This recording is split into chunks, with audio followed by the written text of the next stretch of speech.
పాలకొల్లులో కోడూరు మండల revenue office కి రావడం జరిగింది. ఏదైతే తూర్పు కాపులకి ఓబీసీ విషయంలో అన్యాయం దశాబ్దాలుగా జరుగుతుందో దాని మీద మరి తరచూ పోరాటం చేస్తూనే ఉన్నాం.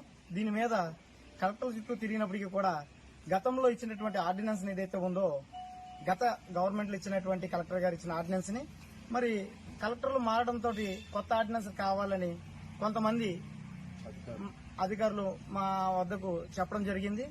దానిపైన మేము రీసెంట్ గానే మరి కలెక్టర్ పేషీలో మా అర్జీని ఇవ్వడం జరిగింది. దాని మీద ప్రస్తుతానికి వర్క్ అయితే జరుగుతుంది.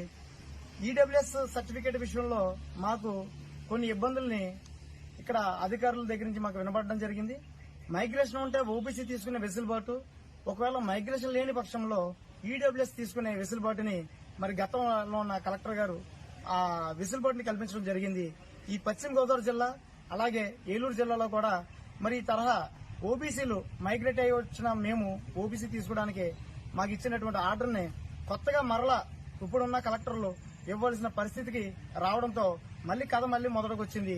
దీనికోసం మళ్లీ కలెక్టర్ గారి దగ్గరికి వెళ్లడమే కాకుండా గ్రామస్థాయి పోరాటాలకు కూడా మేమంతా కూడా సిద్దమయ్యి ఈ ఓబీసీ విషయంలో వెనక్కి తగ్గేదే లేదని సుమారుగా 55-60 సంవత్సరాల నుంచి ఈ పోరాటం కొనసాగుతోంది. కాబట్టి ఖచ్చితంగా ఇప్పుడు వచ్చే కలెక్టర్ గారు కూడా మాకు న్యాయం చేస్తారని కోరుకుంటూ ఏదైతే ఓబీసీ ఈడబ్ల్యూఎస్ విషయంలో మా జాతికి న్యాయం చేయాలని ఇప్పుడున్న ప్రభుత్వాన్ని ప్రభుత్వ పెద్దల్ని మరి మేమంతా కూడా కోరుతూ ఉన్నాం.